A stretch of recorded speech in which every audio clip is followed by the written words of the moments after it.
Welcome to VetterView. My name is Cesar Rubio, and I created this podcast to show some raw experiences and challenges service members face during service and transition to the civilian world. I'd not only like for us to be able to share our experiences, but offer advice to others who could be facing similar challenges and give people a different perspective and understanding to the challenges we face. Welcome to episode number 10 of VetterView. Our next guest here is Jacob Shapiro. If you want to give yourself a little introduction to everybody, man.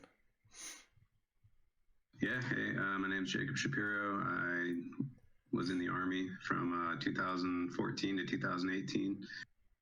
Joined in August 2014, got out in January of 2018. It was actually only a 3.5-year contract. That was the shortest one that they had to offer.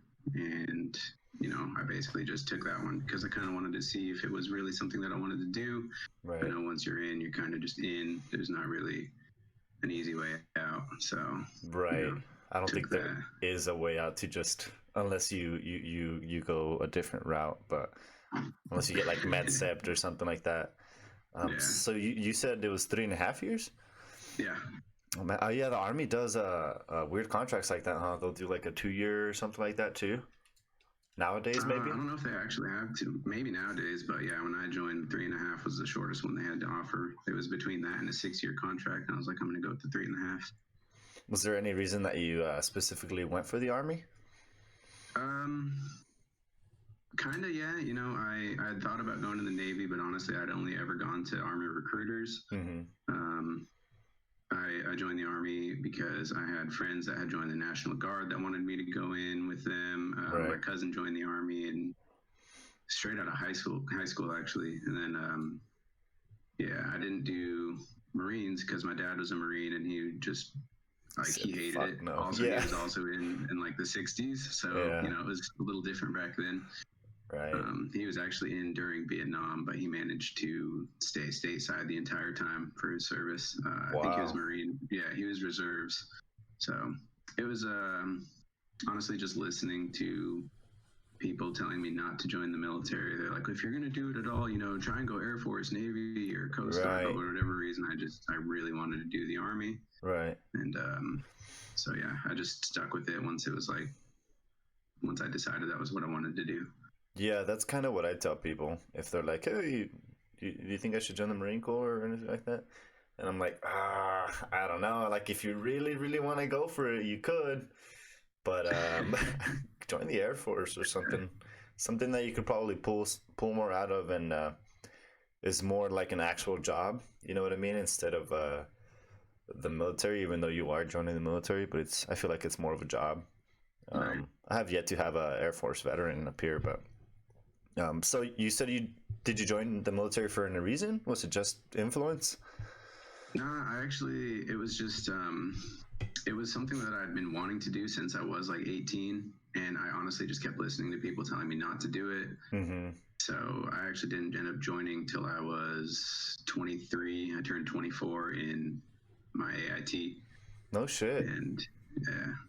So I did join kind of late, but it was like, honestly, I wasn't doing anything else in my life because it was like I was so set on doing it that I just procrastinated literally doing any other type of work. And I was like, eventually I'm going to join. This. Yeah. Yeah, exactly. So it was just like nothing else was satisfying. Right. So I just kept waiting and waiting and waiting. And I just like, I don't know. I don't want to really say like I felt like a calling. I just felt like it was.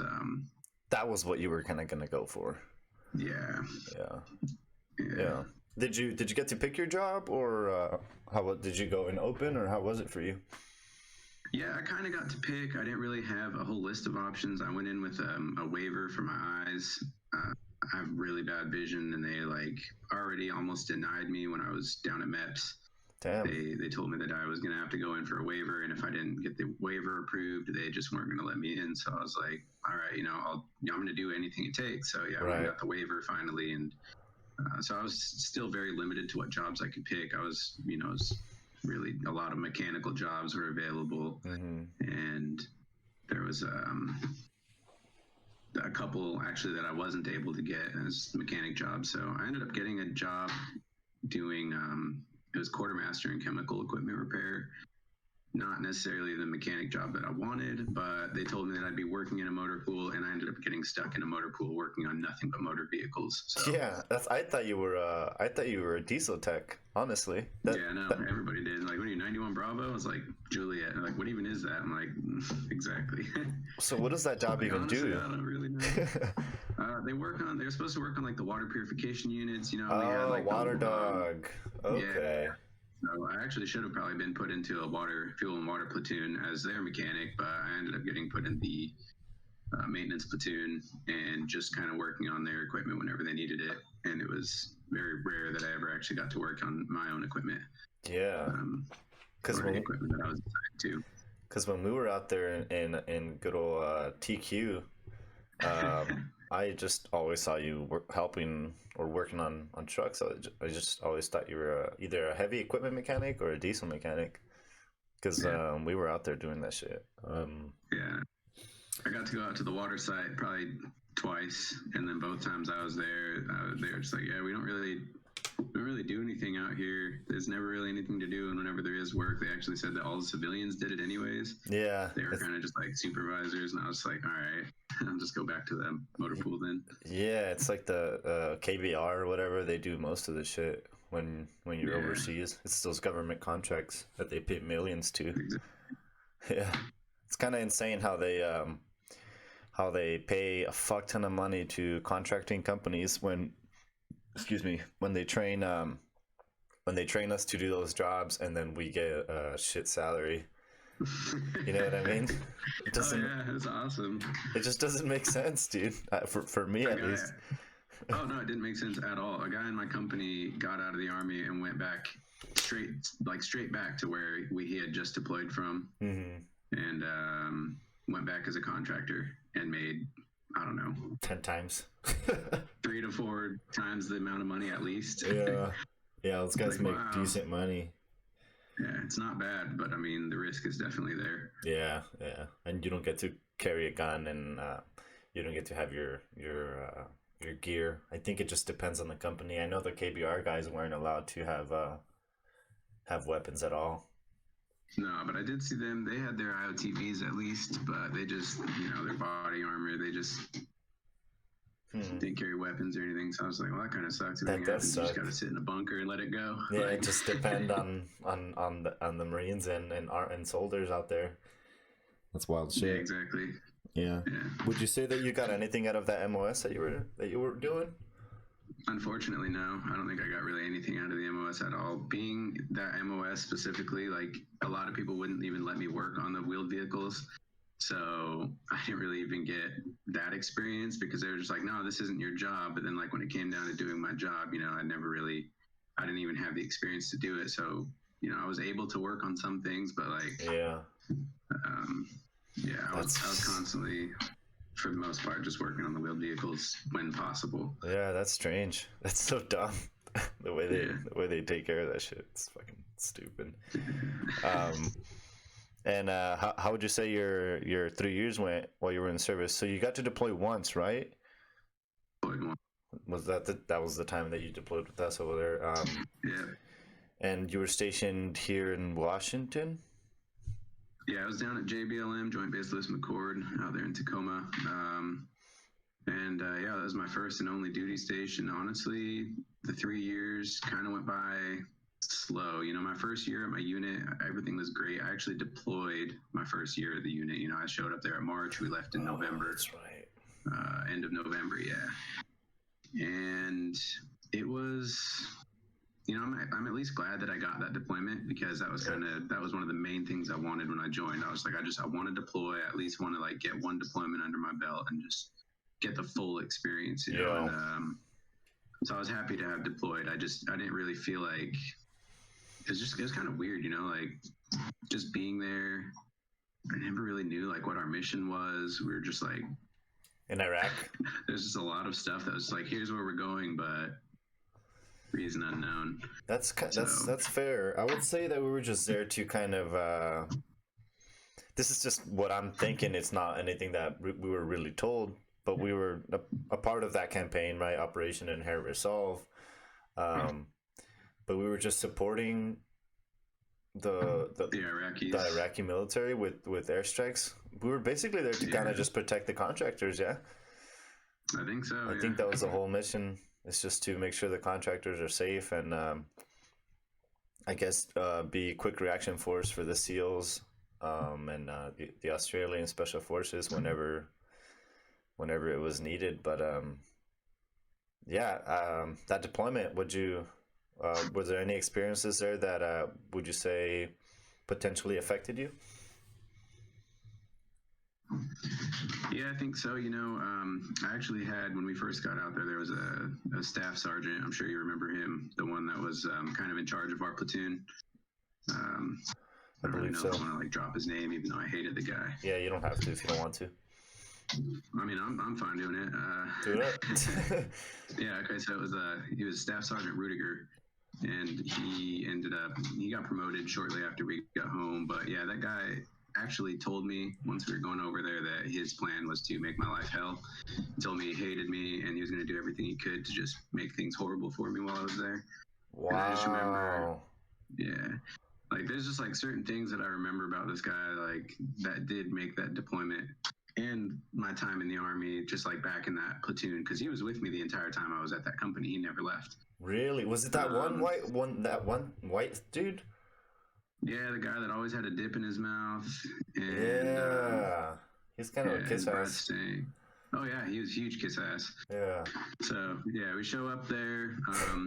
It was actually nice because I was back in Kuwait for 2 months before going to Iraq, and so like when they told me that I was going to Iraq, I was like, all right, cool. I don't really want to go to Iraq, but at least I get to get away from this guy. So I go to Iraq, and then they kind of ended up tossing me all over Iraq. When I first got there, I was in Al-Assad. Oh, okay. Yeah, Taji was the second place I went to, but like my first day in Al-Assad, I remember hearing the IDF alarm go off, and I had no idea what it was. Yeah. So my first day being there, I just hear this alarm go off, say like incoming. I was like, all right, cool. So I was with a corporal from my platoon at the time that also didn't know what to do. He's like, just lay on the floor. So we're just like laying on the floor in our gear and whatnot. No. Yeah, no, and we should have gone to the bunker, but definitely he misunderstood what we were supposed to do. So he's like, lay on the floor until they tell us we can go to the bunkers. And I was like, all right, whatever. So we're laying on the floors, and then like after the alarm stops going off, once we run to the bunkers, and it repeats and repeats and repeats until they get the all clear. So yeah, that was like my first day in Iraq. I think day 2 they had what is it? They had a blackout. I forget what they call it. But what happened? There was a vehicle rollover, and an Army soldier was killed in the rollover. So that was my like day 2 in Iraq, and I was just like, all these experiences, things that like you don't really want to go through happen. You're just like, all right, well, I have no idea why this entire comms blackout. Like, obviously somebody died, but who? River City. They don't tell you. River City. That's what the fuck it's called. And they don't tell you who it is because they can't. Like, they don't tell you anything.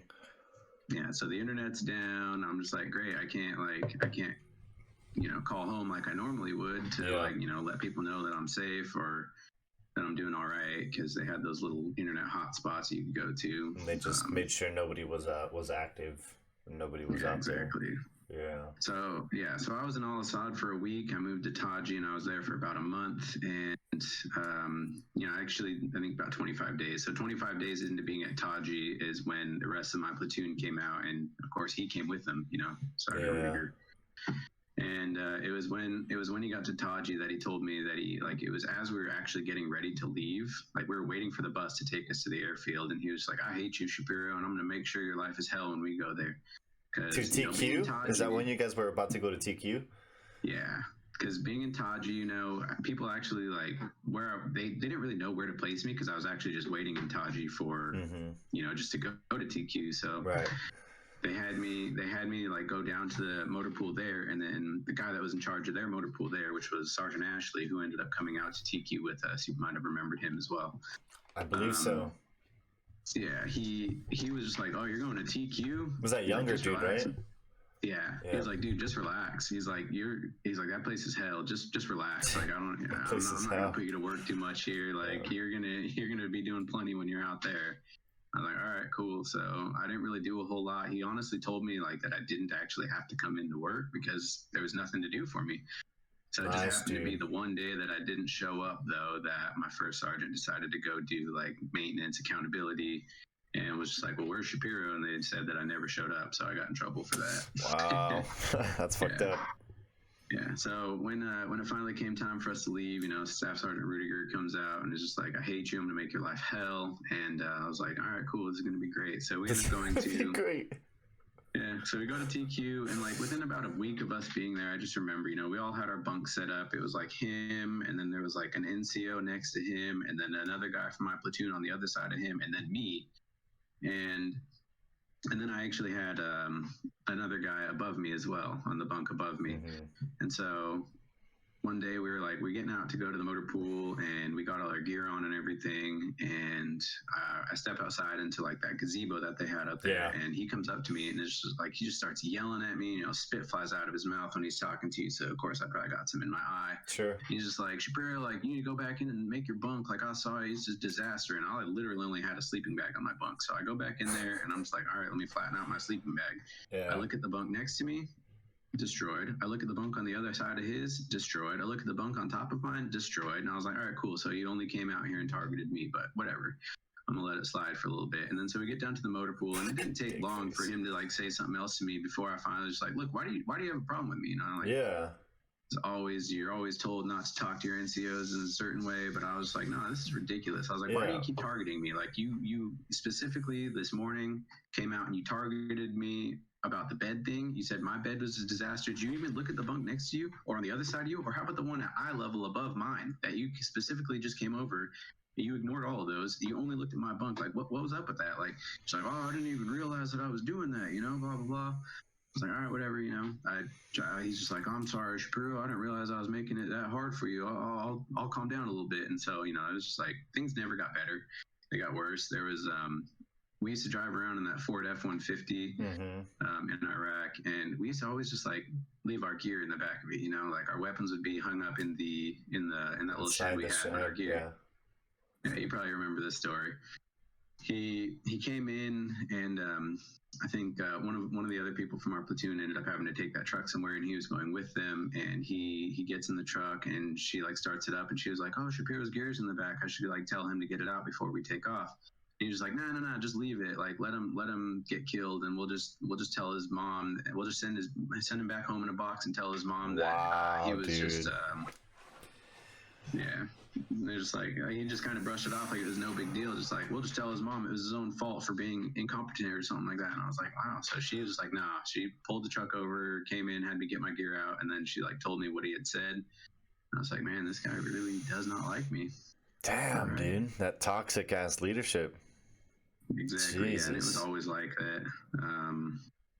He had like promised me, that he was going to do, once you become a specialist, the E4 or E3, actually, you only have to be an E3 for like 6 months or so before you get your promotion, maybe a year. He was like, yeah, I'm going to make sure to get that waiver done for you so you can get it on time. And he just kind of like, he never followed through with any of the things that he said. Right. He was just a pretty bad leader all around, it sounds like. I mean, I want to say nobody liked him. Speaking for a lot of people when I say that, but it's definitely true. There's not. I wish I remembered his face. Like that guy.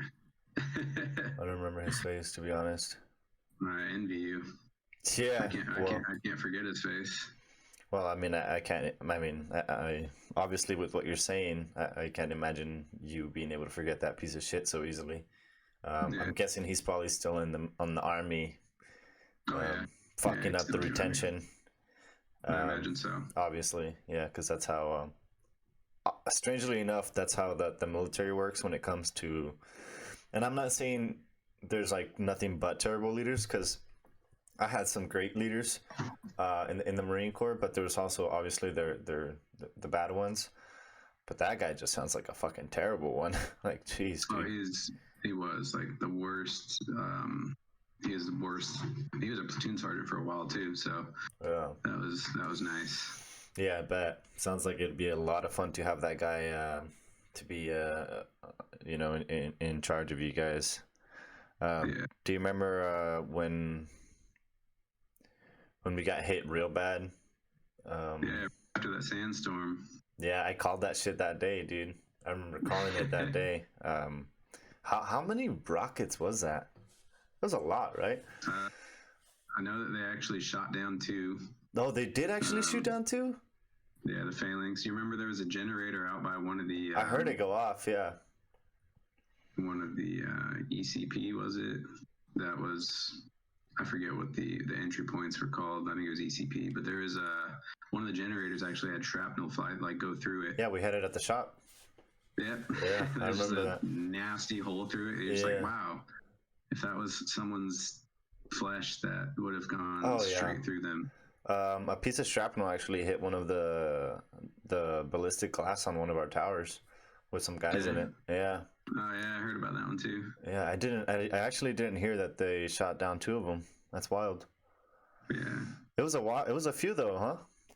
Oh yeah, it was. I mean, I wasn't counting. I just know that then there was also what was it, like a couple weeks before I got out there, the fuel farm got blown up. Oh yeah, I had heard that, and Navy SEAL vehicle too, right? Didn't one of the trucks get blown up? Didn't like a rocket land inside of the turret? Oh yeah, and it just blew it the fuck up. Yeah, I don't think anybody was inside it, but yes. Yeah, nobody was inside it. Yeah. Yeah, that was an experience. Yeah, the fuel farm got blown up, and then they had there was a fuel pump actually, or a water pump or something out there actually, that was one of the only times that I was able to work on my own equipment when they fucked it up. I had to go work on one of these pumps, and it was kind of like beyond repair. Yeah. And the only thing that we could have done was it was really just, there was parts off of it that were still good that we were able to use. You could just strip it. Yeah. Yeah, but we weren't supposed to because it needed to be investigated first. Yeah. So. Do you remember when shortly after that big attack on the FOB, what's that one sergeant that played the IDF alarm through a speaker? Sergeant Brisbane. Brisbane. If I could go back, I would react so much different. Fuck you. Oh man, AG though, when he walked up and shoved McGillen at the wall too, because he was a part of it. He was nah, he was pissed. Oh yeah, dude, that was bullshit. How are you gonna? After the base gets rocketed, I think it went on for an hour that day when we got rocketed. I think we were definitely in the bunkers for an hour and a half at least. And I just remember they told us, I smoked a lot when I was out there. I smoked a lot of cigarettes. Yeah, me too. I remember go ahead. Sorry. I was just gonna say, I remember they wouldn't let us smoke in the bunkers that day, and it was everybody wanted to smoke so bad. And we're just I said fuck stuck it. in the bunker for an hour and a half. Yeah. I had a bunch of Army cats in there, and a few Marines, and a few Navy corpsmen there. And I remember when we heard the first explosion, the impact, I was like, man, does anybody have a cigarette? And then they were like, yeah, here's a while. Yeah, they were like, here, and I grabbed one. Two of my guys, Haley and Tran, grabbed one, and and I asked everybody in the bunker if they were okay with it, and nobody responded. So I was like, you know what, fuck it, who cares? And then I just sparked up a cigarette and smoked it. But I think that was the most serious one because I remember one of our docs saying, "Hey man, if I get hit inside of our little living area, I got a letter in my shirt for my family, just in case anything happens." Because that one they definitely sounded a lot closer than anything that had been out there for sure. Yeah, definitely. Everything that we had as far as self-defense was down. We had that blimp, because the sandstorms, the eye in the sky. Yeah, it was so bad they had to bring that down. Yeah. So obviously the snipers couldn't see anything too far. Way too far. The and accuracy for those CRAMs, I think it gets dropped down drastically because of the sandstorms. Mm-hmm. Yeah, that's why actually we were lucky that the phalanx, that thing still shot down those 2 rockets. I mean, I don't know where they would have hit otherwise. But I heard some officer talking about it. We were in the B dock, which is like our main compound, where all the cameras and shit are at. They were talking about it, and they were like, if the C-Rams wouldn't have hit them and moved one of them, they would have hit in the living quarters. Like they like they fucking knew. Yeah, because they were coming right over us. Yeah, it was kind of scary. Yeah, oh, definitely. Yeah, it was definitely scary. I remember seeing people's faces inside the bunker just changing drastically. Like as soon as the first impact hit, it was just like, oh shit, you know? Like, oh yeah, this one's real. Yeah, this is real. Yeah, because the other ones were kind of weird, you know. Yeah, you'd hear like the alarms go off, but it was so far out. There's like, oh, they're not even coming close to the airfield, and the airfield was pretty far away. But this time, yeah, they were. I think they fucked up the airfield. Yeah, they fucked up the airfield. Somebody said there was shrapnel that hit in our motor pool as well. Oh shit! From that same day. Yeah, Brisbane was actually at the motor pool. She never left for some reason. Wow. Well, there's a bunker out there too. I remember having to run to one of those when I was on my way. Like I was walking over there, I think with Haley, and we were about halfway there from where we lived at and the motor pool, and the fucking alarm starts going off, and we're fucking running, the gear just bouncing up and down. Oh man, we wouldn't have made it if they were super accurate for sure. It was a decent run. Yeah, it was just crazy too sometimes how accurate they were. And then like, honestly, I don't know about, I don't know what all was true and what were just rumors about like the nationals that worked there, but they said that like the guy that was originally cutting hair, you remember? The barber that was out there ended up losing his job because they say his brother was like part of ISIS or something like that. And they're just like, no, it's too risky to have him as a barber. He never got kicked off post. He just started working for another company. They probably just kept a closer eye on him or something. I did hear over the radio a few times where they were like, "Oh, get this interpreter over to the B-Doc and tell him to bring all his electronics with him." And I never heard of him again. I think they took him to Baghdad, and he was just.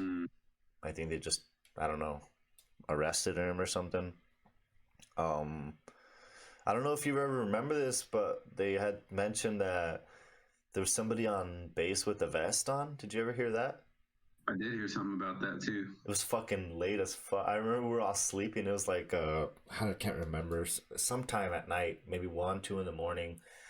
One of our staff sergeants comes in and he's like, "Hey, they don't want me to tell you guys this, but I want to let you guys know." And then he's like, "There's somebody on here with a vest. We're all looking around, keeping an eye out, and trying to figure out." And I don't know if anything came from that. You okay there? You freeze? Well, we're having a wee bit of technical difficulties. He's trying to figure out why his computer doesn't let him turn on his laptop, but we will be right back. I hope you guys are enjoying these videos. And I just want you guys to know that I really appreciate you guys watching and all the support that I've gotten from a bunch of my military buddies and just, everybody who has been supporting the podcast. I'm working on getting shirts for all the guests. They will not have to pay for it just because, they're sharing their experiences with everybody here. And sometimes that can't be easy. But, I also appreciate hearing their experiences and how they dealt with their own things that could potentially help some people out. Some things that I want to do with the podcast. If he gets on here, I'm just going to pause it again. But I also want to talk to firefighters, police officers. It'd be cool if they were veterans too, but I don't want to just focus on that. I want to get a different perspective on other people who serve the public and see how they kind of deal with their own things. Oh shit, he's back. What's up, dude? What's up? Alright, yeah, it's working now. Is it? Camera. There you are. Bam, ram, shazam.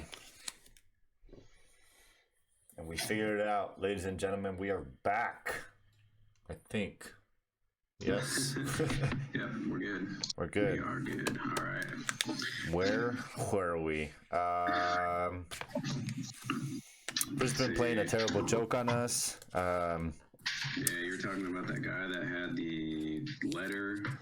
The letter in his pocket, and we were talking about how there was potentially some people on base that were wearing a vest. Well, there was just not good people, I think, that were on there. Which, I mean, it happens a lot, especially when we're over there. It happened on my unit's second deployment, or next deployment after the one we came. Like, we came back, they went again, and I think a few of the guys were in Syria, and I think one of the guys got shot by a Syrian guy. Yeah. Jeez. And then they killed the Syrian guy. It's kind of wild shit. I mean, I guess I was just always skeptical being over there. You know, it was kind of rough because it's like you're in, you know, a foreign land, but it's like it's someone else's land, yet you're there with like weapons and everything still. So it's like hard.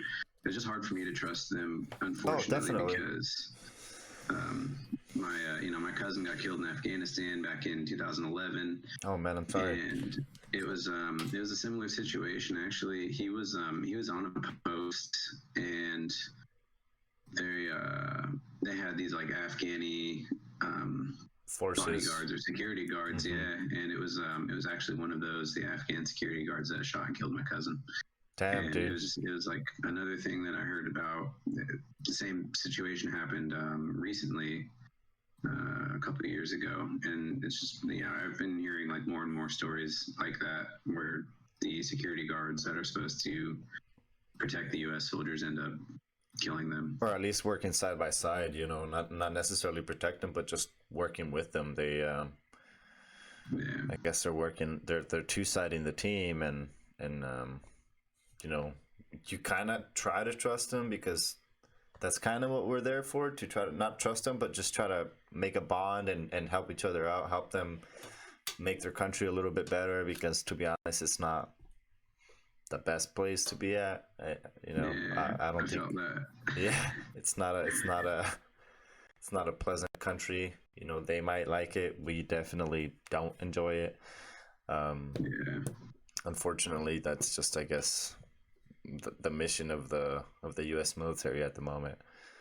So I do remember though the guy that came on our base with the vest. Though I remember waking up to that as well, and just being like, "All right, great. Do we do? Man? Do we go like set up and like wait? Do we just go back to sleep? Like what do we do?" Yeah, dude. Yeah, it was definitely. I think I just went back to sleep, to be honest. I think so too. Yeah, I think I was just like, all right, fell back asleep. Yeah, there's just some things you couldn't do anything about. You just yeah. It's like when we got the indirect fire, you can't do shit but sit in a bunker and wait for it. It doesn't hit. Yeah, hope that it doesn't hit your bunker. Even near your bunker. Yeah, or else game over. You know, fucking go recollect your souls like Dark Souls 3.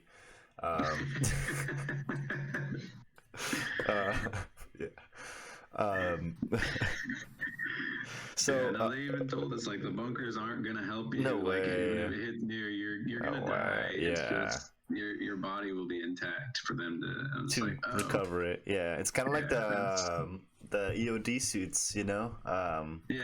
They're meant to just keep the person together. Yeah, you know? They're not. That's exciting. Yeah, like they're not really gonna.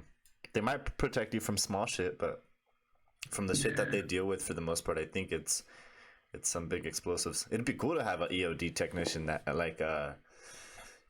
dealt with some shit over there. It'd be really cool to hear what the fuck that is like. I can't even imagine. I heard they're ballsy though, you know? I heard they just go up there and they just snip, you know? That's what I heard. I don't know, but respect to those guys and their job for sure. That's not a fucking... Seriously. Yeah, that's not a fucking easy job.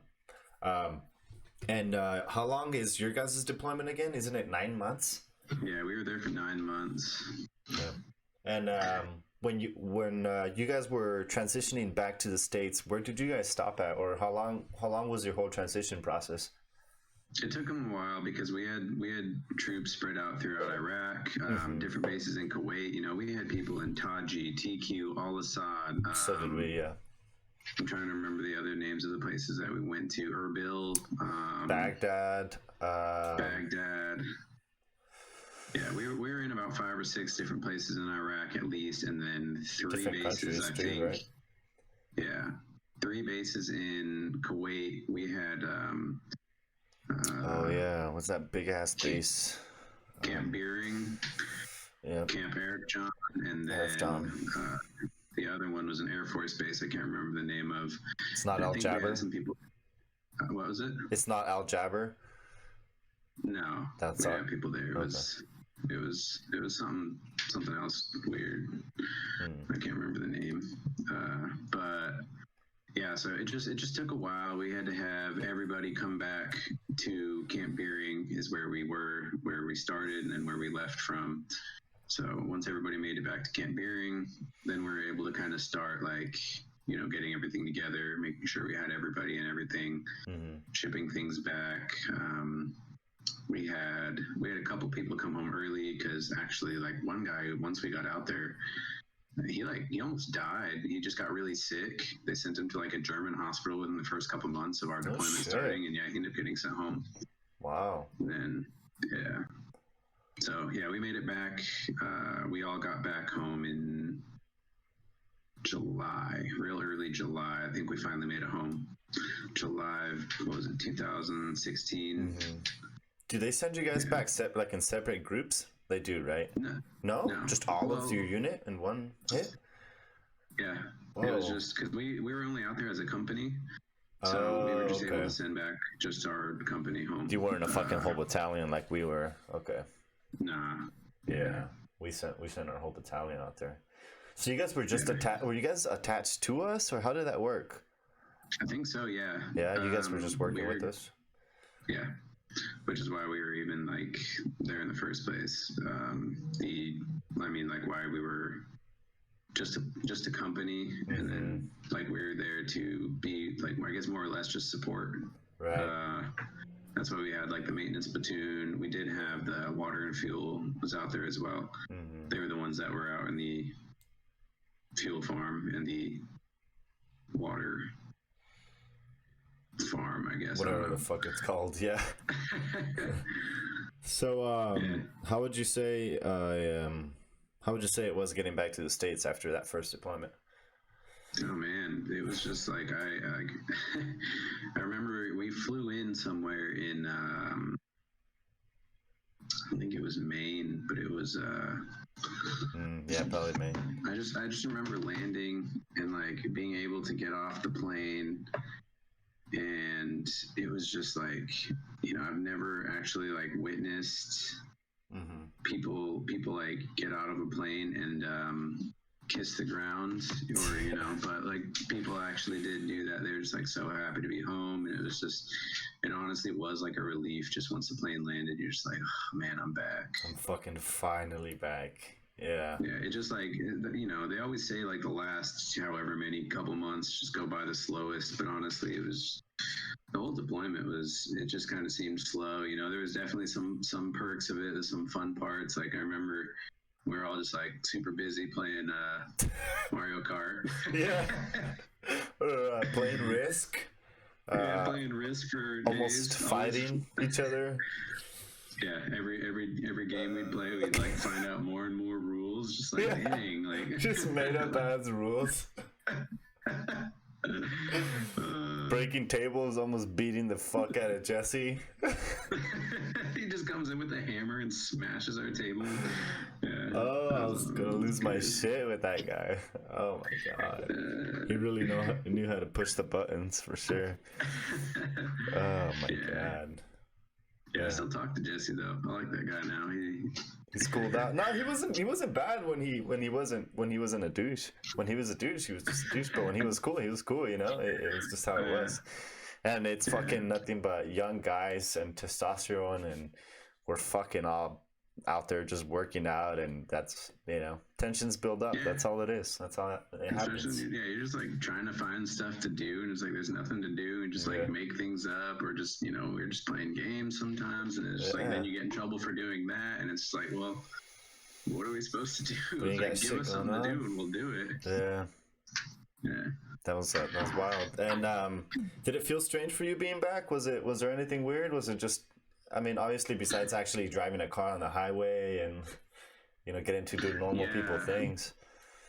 No, honestly, it was weird. Like they still wanted to enforce things. Obviously they say when you get back, no drinking for like 2 days. I managed to actually just like that wasn't even something that was like super important to me. I was like, I don't really care. I'm happy to go home.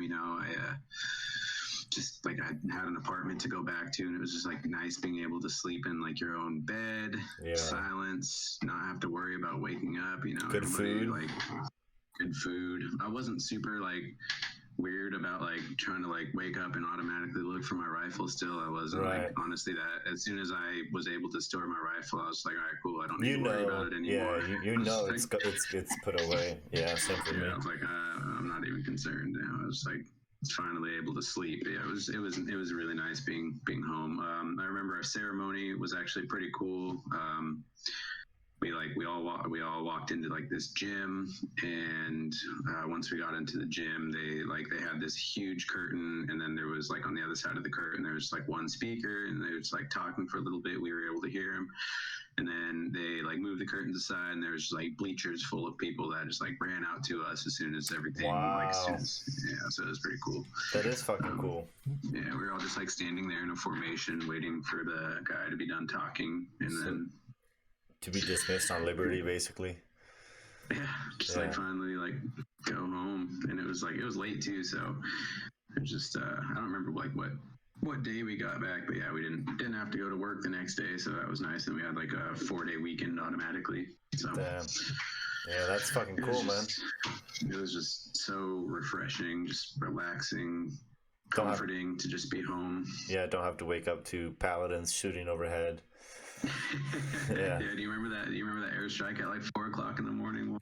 Dude, my first night in Iraq was getting woken up like at 5 a.m. to paladins shooting over us. I was like, holy balls, like what the fuck was that? I was freaking out, and they were like, that's how it's going. Because I got there a month late.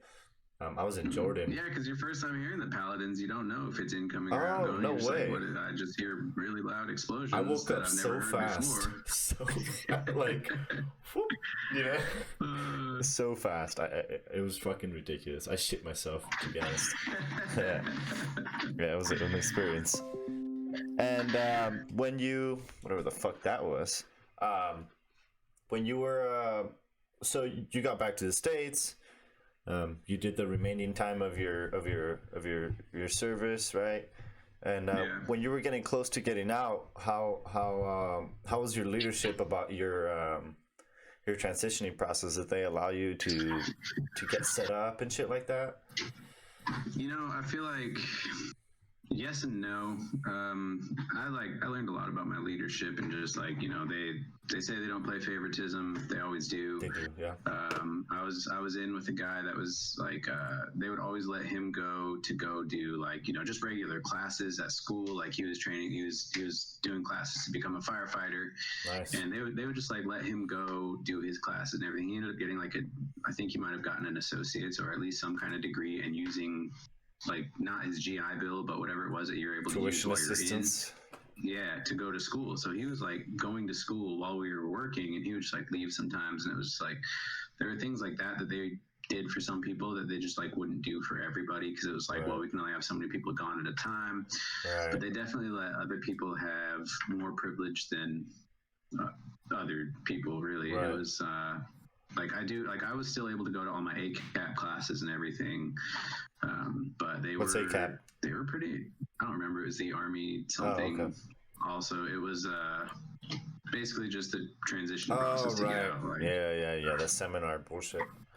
Yeah, you go sit through classes and financial briefs and all sorts of other things that nobody wants to go to, but you have to. Yeah. And then let's see, they honestly for a while too, I ended up like injuring myself either while we were gone or shortly after getting back, or a little bit of both. But I ended up actually started going. I had a lot of like medical appointments to go to, right? And they told us, like, my first sergeant tried to tell us, like, we were not allowed to make appointments during certain times of the day. However, those times of the day were what worked and what was available. So you'd like take that appointment, and they would just get like, the fuck are you doing? Pretty upset about it. But you're like also not allowed to miss your appointment, so it's like, oh, you go to jail. What you want to do? Yeah. Like that one meme that they put on all over the Facebook. That shit's fucking funny. Believe it or not, you miss dental appointment, you go to jail. It's fucking ridiculous. Yeah, but that stuff is true. I mean, obviously not going to jail, but right. I guess if you miss enough appointments, you could, Yeah, you can get in decent trouble. It's weird because technically that's your appointed place of duty. Yeah, your appointed place of duty for that day, which is fucking kind of insane. It really is. Would you say that the Army frowns upon you of self-care, at least in your unit? Frowns upon self-care? Yeah, like going to the doctor because your body hurts, or do you think it's just not looked? Yeah, I guess frowned upon is the right word. Yeah. I'd say it's kind of hit and miss. Like when I first started going to my appointments, they told me that they were going to have to med board me, and I was like, I honestly want to not do that. Like I don't want to get med boarded. I want to try and finish my contract. Right. But they were just like doing more and more for me. They couldn't really figure out what was wrong with me. Like I ended up actually at one point being told that I need a hip replacement, but they're like, well, you're just too young right now. If we do it now, you're going to end up needing one again when you're like 40. Whoa. And it's just like, so might as well just wait till you are 40. In your 40s or 50s, and then try and get it there. Yeah. I also had a herniated disc, which ended up leading to sciatica. I had like constant leg pain. Yeah, that I just like, I couldn't walk. Some days I couldn't sleep. I couldn't roll over, lay down, squat. I couldn't do anything for a while. Yeah. So I was trying to get these things taken care of. And yeah, it was things like that where they're just like, you cannot go to these appointments during this time. You need to be here at work or here doing this. And so, it just depended on the day. Sometimes mood. I want to say the person, their mood. Honestly, my first sergeant, first sergeant that I had in my company he was all right. But then when he ended up getting this woman first sergeant, and nobody liked her. She was actually worse than that platoon sergeant that I had for a while. Really? Wow, that sucks. Yeah, that sucks, man. I'm sorry. So when you actually got out, how would you say that went initially? Just adapting. How was that? Adapting back to the normal people world.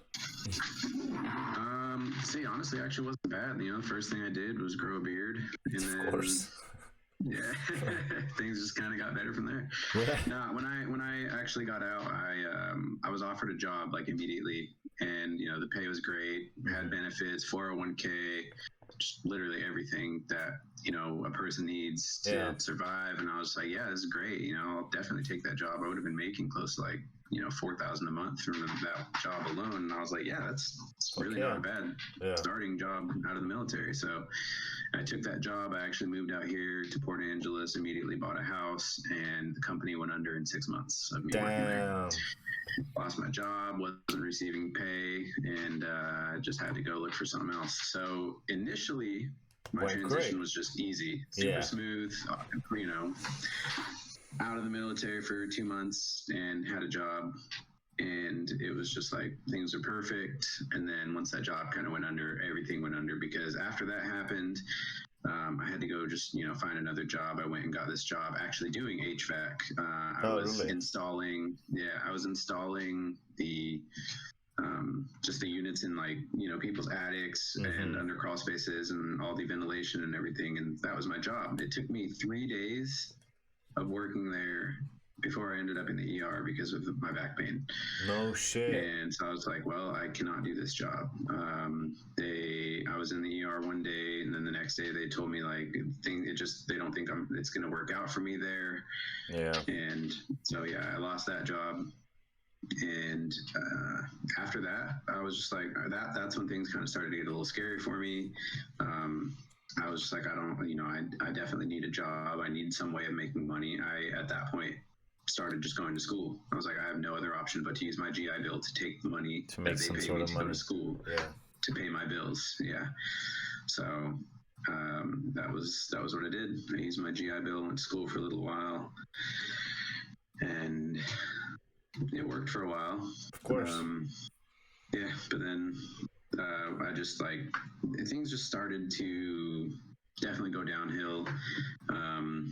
You know, I was married before I deployed, and that ended in 2019, actually. So we were living out here together in Port Angeles, and it just didn't really, like, really nothing was working out. Honestly, we had gone through some issues even like while I was deployed. Right. Realistically, I'd just say we weren't together long enough before I deployed. We didn't really know each other as well as we should have. We probably shouldn't have got married before I deployed even. That's fair. And then, so yeah, things they didn't work out. You know, she tried it out here and you know, she hated it. Right. So yeah, she wanted to just move back to where she was from. And I was like, well, I'm content here. I'm staying here. And we just, you know, kind of decided when you separate ways. We actually work out better not in a relationship regardless. So yeah, so that kind of made things a little bit more stressful on me, because then I was just like, I was trying to manage school. I was trying to find some other kind of work or something to also help me not, you know, sink, and then also manage a divorce. Jeez. So just all three of those stressors on me, just like I ended up actually had to drop my last quarter of school altogether. I just had way too much on my plate, and I'd just gone through my back surgery in August, and this was so August of last year. And then 2 months to the day after my back surgery, I was in a car accident. It was a hit and run. And then so that was also something I had to deal with, trying to, like, they immediately got the guy. Good. I remember driving through town that day and just seeing every cop car in town chasing one car. They were headed out of town. So as I was like turning right to go towards town, I was like, whatever. And then I hear, you know, all this cop sirens again, and I'm just like, what is going on? And then like I come around this turn in my town, and immediately somebody like comes around on the right side, hits me, and they just sideswiped me and kept going. And I was like, is this guy for real? And then like I realized that's who the cops were chasing. Like, holy shit. Oh. Yeah, so that was just like not what I needed after having my surgery. It kind of set my back off a little bit. It was honestly feeling really good, and then a couple days after the accident, I just started feeling it more and more. It like started to hurt again, and then just ever since then, my back has still kind of been in pain, not nearly as bad as it was when I had sciatica, but it's just not getting any better on its own anymore. I'm just a little bit worried that I might have to have another surgery. How does sciatica feel, man? How does that feel? Is it your lower back, or what is it? So it's actually the nerve that runs down your leg. Oh shit! Okay. Yeah, so it can range anywhere from just like a tingling feeling down your leg to even feet or leg going numb, or it can actually just be the most excruciating pain you've ever felt, which is how it was for me most of the time. I remember one day my back hurt so bad, I had to just I went to lay on the floor, and there was no way, like if I was by myself, I actually wouldn't have been able to get up. Damn. That's how bad it was, yeah. So I actually had to have somebody roll me over, and then I was able to use like my hands and knees to kind of like push myself up, but it was bad. It hurt really bad. Would you say that's just from the wear and tear from the military? Yeah, actually I do think so, because you know, I'd never did anything besides the military, and then boom, really, fucked you up. I didn't like fall off of anything. Like some people actually, a guy that was in my platoon said he fell off a truck and landed on his back, and surprisingly, you know, he never had any kind of the issues that I did. Yeah, that's strange, because I got back problems too. My back is fucking killing me constantly. It's mostly my lower back, but I haven't fought enough to get a disability check out of that, and I definitely should. I definitely think you should. Yeah. Did you go through that process as well? I did actually. I was medically separated 16 days before my ETS. Yeah. So, I still did almost my full term. 16 days short, but that ain't shit. That's nothing. Yeah. So you can do that with your terminal. Exactly. Yeah. And then, actually because of that, I got no terminal leave, but that was fine. Yeah. What would you? So I was already. Go ahead. I was gonna say I was receiving compensation for it since kind of day one of being out. Damn, that's good, man. That's good. Yeah. A lot of people like myself don't, or I just got unmotivated after all my shit got denied the first time. I was like, what the fuck? Like, I'm not making it up. I've been to the doctor, but I guess it just wasn't enough. What would you say was one of the most difficult struggles that you faced during your transition? Let's see, one of the most difficult troubles during my transition. Like being out already. Like, what would you say? Was it? Did you have any problems adapting to this? To the normal world? Not really, or was it just weird not being around the sort of military environment? I think so. Honestly, you develop those friendships, those relationships with people while you're in, and then as soon as you get out, it's just like, I feel like I had like a lot of friends while I was in. It was always cool going to work with people that you end up, you become real close with them, doing all this horrible things together, deploying together. You just get so close to them that it's like, these people, you're with them every day, and then to just go like to not be with these people anymore, you still talk to some of them while you're out, and it's just like they'll tell you like they're still at the same companies, and it's just like things are, you still hear about how things are at your company, and it's like you kind of, it's honestly things like that I actually miss about the military. But besides that, right, I was really happy to be out and not have to deal with it anymore. Definitely. I don't think it's from my opinion, I don't think it's like the whole that we miss the military. I think it's just that we miss that sort of community that you had. You know what I mean? Those friendships that you can just... The camaraderie. Yeah, that camaraderie there's nothing like that out here, I think.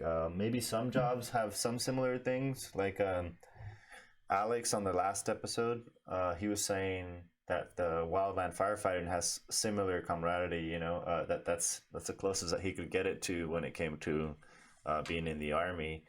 I'm sure the police has a similar environment, but that's because you go through some shit together as well, and you're with them probably more than you are with your family.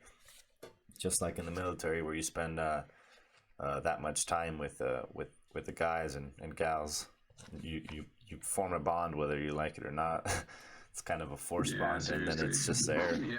Yeah, and they're just friends for fucking ever for the most part. Would you say this pandemic is making it a little bit harder for you being out here? A little bit, actually. Like I said, I've had 2 jobs.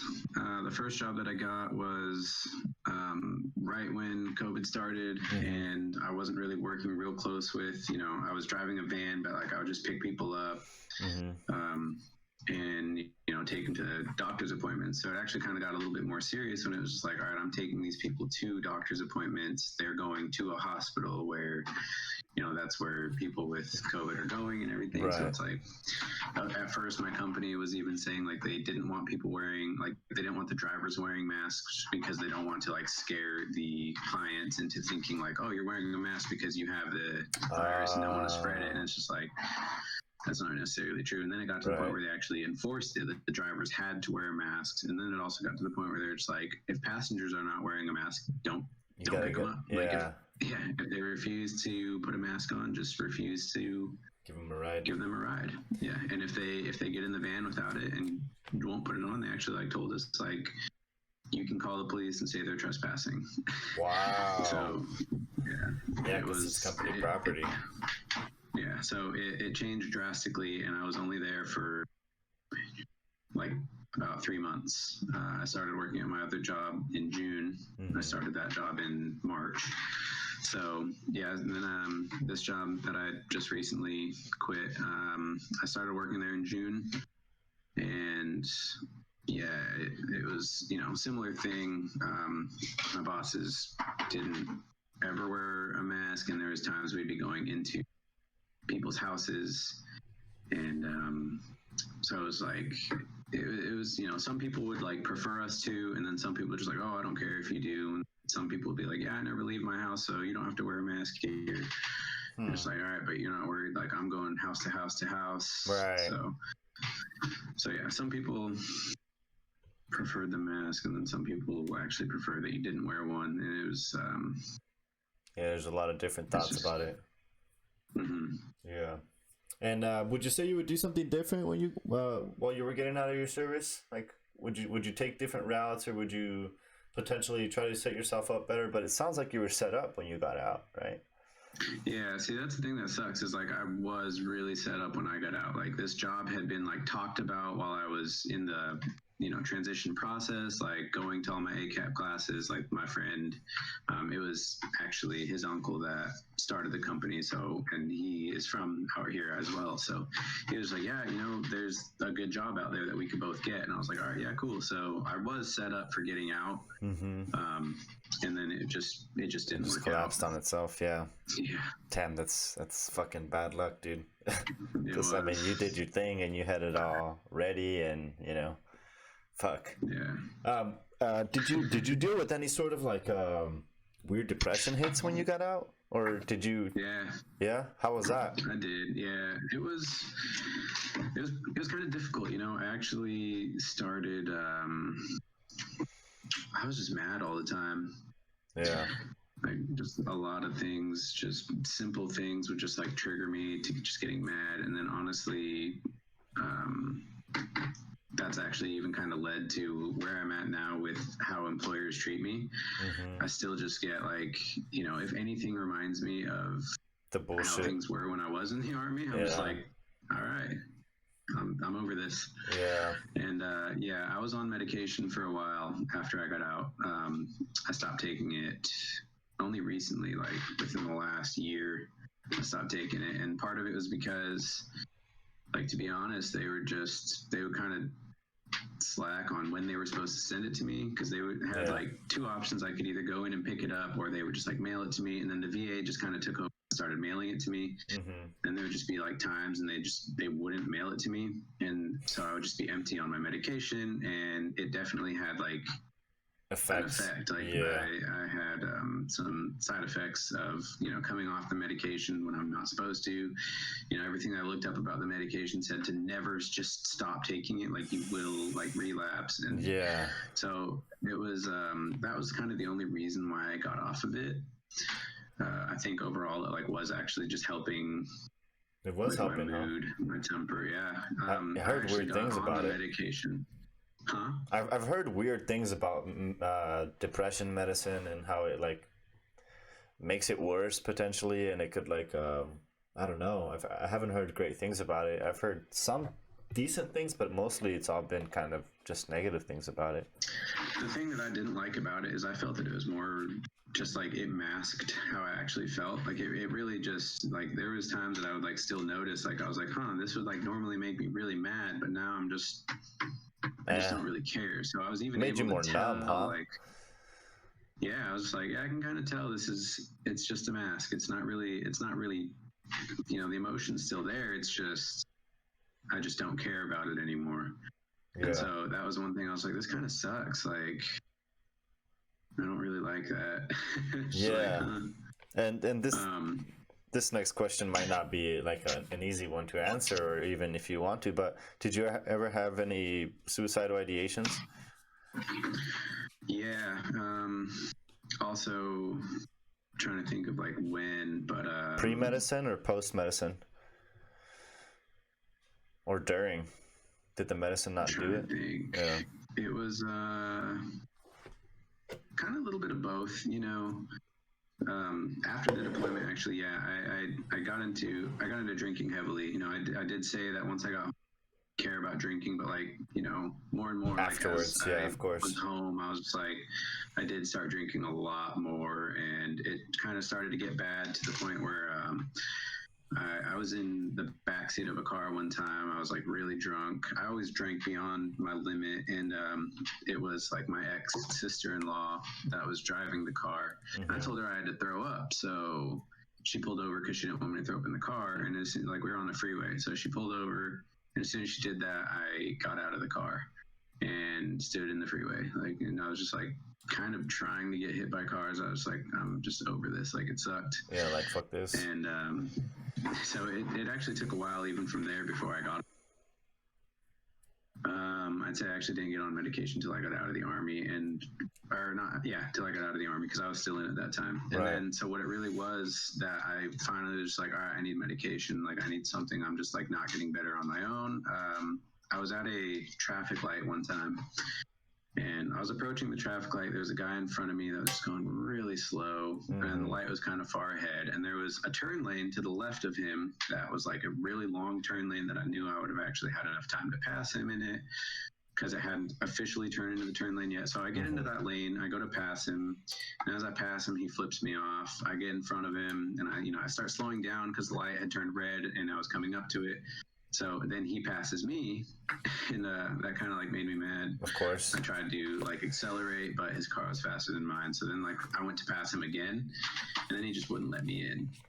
And so this was obviously like, this is one of those things I'm just like, I hate driving. This is why people are just assholes when they drive. And so he wouldn't let me in. I'm like sitting there trying to like inch forward to like get in front of him. So he wouldn't let me over. He actually ended up hitting my car with his car. And then he gets in front, like to the point where I can't get in at all. And then he just stopped his car, rolled his window down, and started yelling at me. He's like, "I'll fuck you up, I'm gonna fuck you up." And like, I had my ex-wife in the car at the time. She was like panicking. She was like, "I'm freaking out. This is scary." I also have my CPL, and I was carrying at the time. So I was like, this guy's now threatening me. So, I flashed my gun. He took off. The light had turned green. I had told him, I was like, dude, the light's green. Just go. Like, just go. And he was still just yelling at me. So it was then that I actually pulled it out. And I was like, all right, I should have handled this a lot better. I'm just not very much in control of my emotions and my anger. And it was then that I was like, yeah, I need to get a hold of this better. Yeah. And so, I got on medication, and then I actually, a lot of times while I was on the medication, just in certain instances when I would be driving that would really make me mad, I was like, this is fine. I'll get to my destination sooner or later. Damn. And I was able to just brush things off. Yeah. So I say like it really helped, but also I was like, I was still able to notice. Yeah, for sure. But yeah, pre-surgery as well, actually, I also kind of like, I was so depressed because of how bad my back hurt. I would just sit on my couch some days and just wish that I was dead. And I was like, this is terrible. This is... Man. Do you still get hit with like emotional waves every now and then, or it's not as bad as it used to be, right? Or is it like, would you say is it completely gone, or does it come in waves? Is it still something that you struggle with? I'd say it comes in waves. I don't think it's completely gone, nor will it ever be.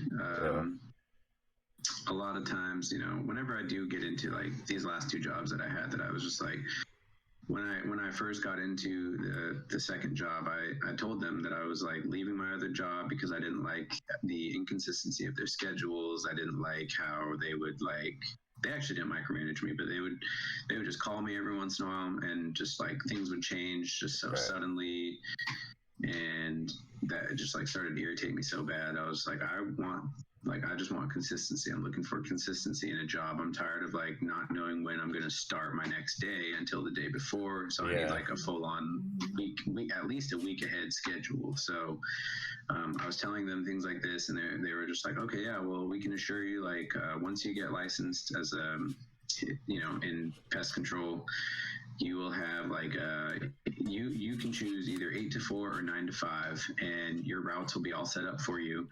And so they told me all this, they promised me all this good stuff. And then when I got into the job, it took me a little while to get licensed, actually, because, you know, the testing is out in Yakima. You have to space it out like at least a week apart. Right. And so I failed the test twice. And then I passed on my third time. But like once I was licensed, you know, they told me all these things that would change. Like I would have my own full schedule.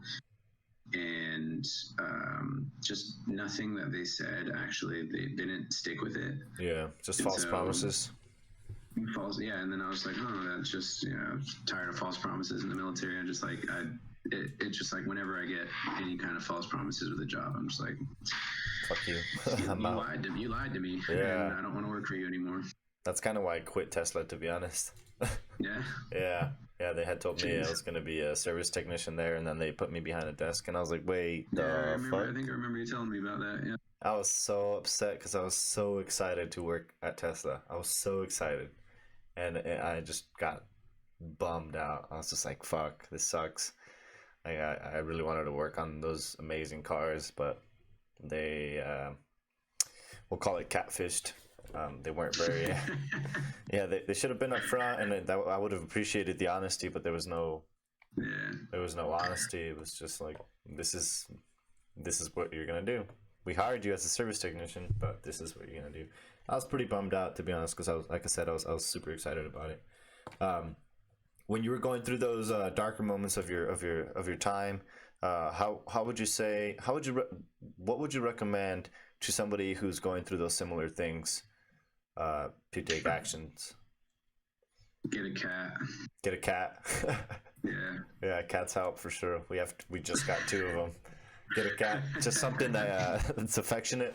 Puppers like the one you had back there. I think I see him. I think. My cat's no, he's out. Oh, okay. He's out of the room right now. My cat's over there sleeping on a shelf. Yeah. Good cat. You get a good cat. My cat, honestly, like I could just like when I was laying on my couch when I was like super depressed, my cat would just come up and lay on my chest and just sit there. Yeah, they're like therapy animals, man. Yeah, that's awesome. Honestly, yeah. Get a cat, and just honestly, another thing is that a lot of people are actually scared to talk to the doctor about certain things or a service provider or anything. It's like they'll actually help you. You know, if you are feeling down and you actually just like tell somebody that, they're not there to judge you. You know, and that's what a lot of people are afraid of, is that they're going to be judged when they go in. I agree. I think they're going to be, I think even myself, I think you're just scared that you're going to be labeled like a fucking crazy person, or, you know, somebody who's unstable, or just, I don't know, just for having those sort of feelings and emotions. But obviously there's a lot of us who have it, and I'm trying to talk to a lot of different people on how they handled their experiences. That way, you know, we can potentially help each other out on how to get past those humps on the road and keep going forward, instead of being a part of the 22. You know what I mean? Mm-hmm. Yeah. But I guess with all this, we'll end it here. I want to thank you for being on here, man. Again, I know we've been trying to do this for some time. It's been great. I really enjoyed this conversation. Same. It's been good to see you again. Yeah, definitely. Thank you for fucking sharing your experience with everybody here. Yeah, no problem. Yeah, and for the rest of you guys that are watching, if you guys enjoyed this video, I'm gonna continue going. Like I was saying earlier when we were having some technical issues, I'm gonna try to get different people of the public service department, like cops and firefighters, etc., and get their stories out there. But if you did like it, feel free to leave a like, subscribe, share. It's on Facebook. But yeah, we'll see you guys on the next one. Peace out. Thanks again, brother. I appreciate you.